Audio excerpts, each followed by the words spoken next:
All of this is pointing toward a moment where esports is becoming more and more legitimized on college campuses as a viable form of intercollegiate, organized competition.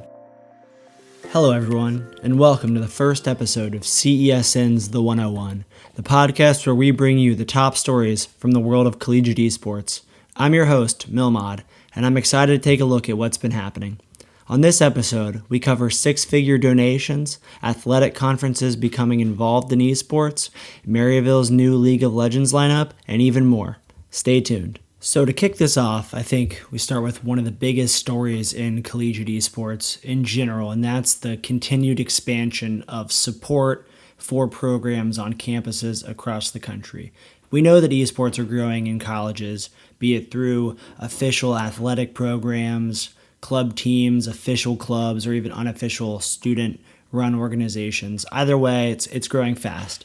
But with a lot of what we're seeing and covering today, there's an increasing amount of support in some extremely important ways, all of which contribute to the overall increasing legitimacy of collegiate esports in the mind of administrations, alumni, the general public, and the student body at large that will serve to accelerate the growth of collegiate esports. And I think the best way to sum up the support is the money. Follow the money. As collegiate esports continue to develop, as more and more schools add collegiate esports, as the best teams and the best schools, these programs distinguish themselves, there's going to be more competition for students.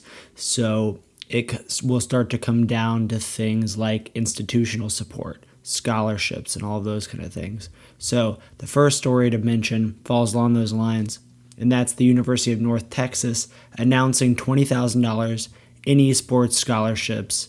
UNT became the first public university in Texas to offer esports scholarships, specifically in Overwatch, League of Legends, Hearthstone, and Rocket League.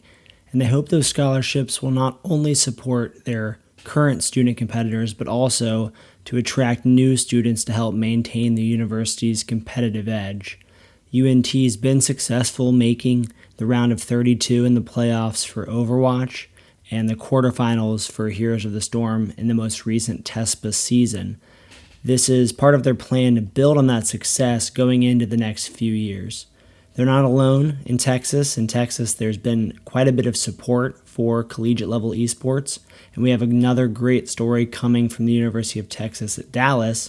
UTD recently received a $100,000 donation to support their esports program, specifically when it comes to their arena and practice facility.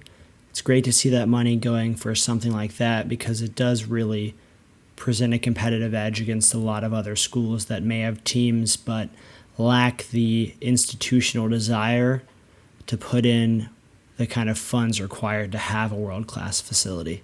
And we've seen something similar in Missouri at Mizzou, where an anonymous donor gave $130,000 to support their brand new collegiate esports program and team that's going to be rolling out in this fall and into the spring. So, that's a big school. Obviously, an SEC school, traditional athletics, very big, football, very big.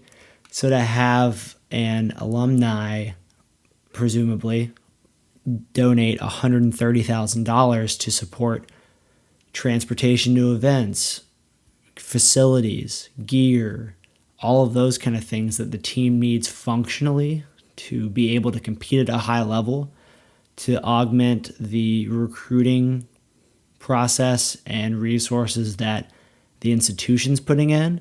That's going to be huge and going a long way to bringing in some of the best talent, high caliber students and players to want to participate, want to be on this team, make recruitment easier. So that's very exciting as well. So big congrats to Kevin Reap and the program that he's working on there. So now to shift gears just a little bit, not a lot.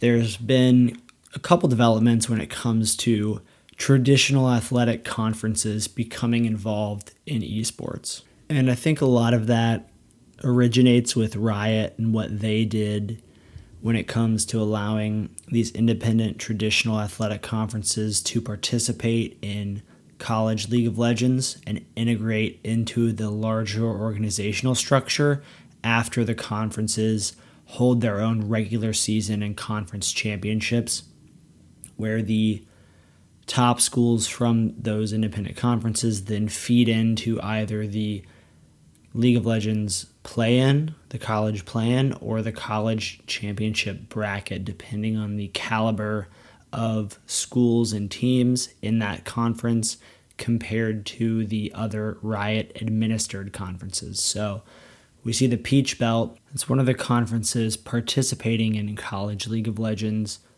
that's based out of the Southeast United States. They just announced recently that 4 additional institutions will be joining Peach Belt as associate members for esports in the 2019-2020 season. And this is the thing about esports that's kind of really interesting, is that, you have a traditionally Southeastern conference that now is going to have Alumni College from Michigan, Hawaii Pacific University in Hawaii, the University of Montevallo, and Coker College in Alabama and South Carolina, respectively.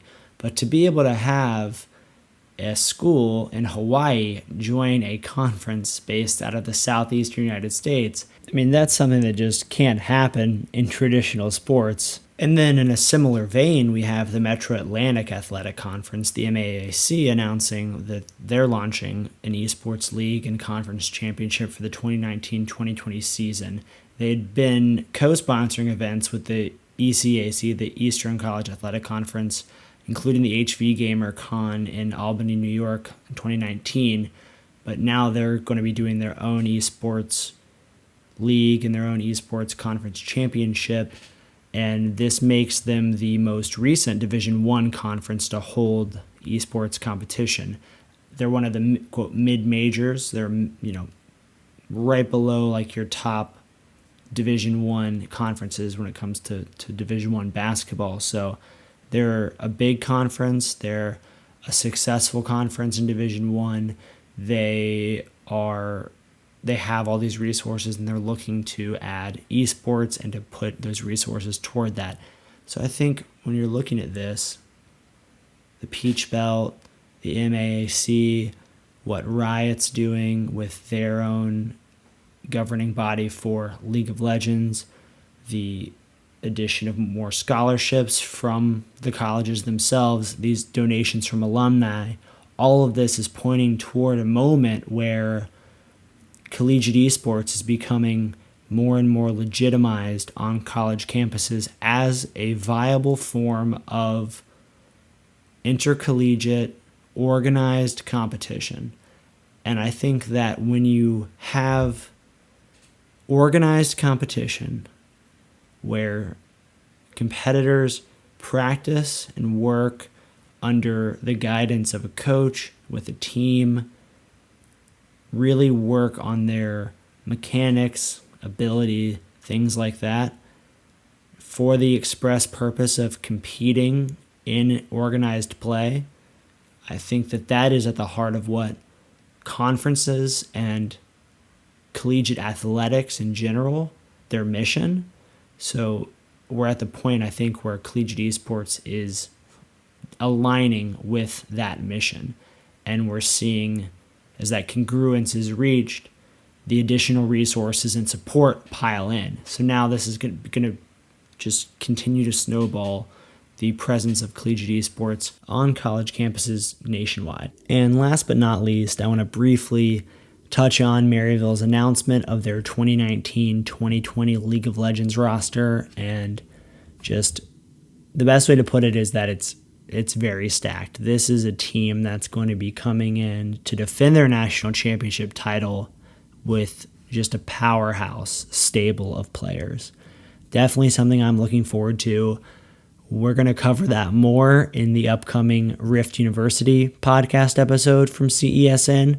In the meantime, you can check out the article where we break down those roster changes, who came on, what their backgrounds are, who left, and those kind of things. It's on our website. I'll be sure to put a link in the show notes.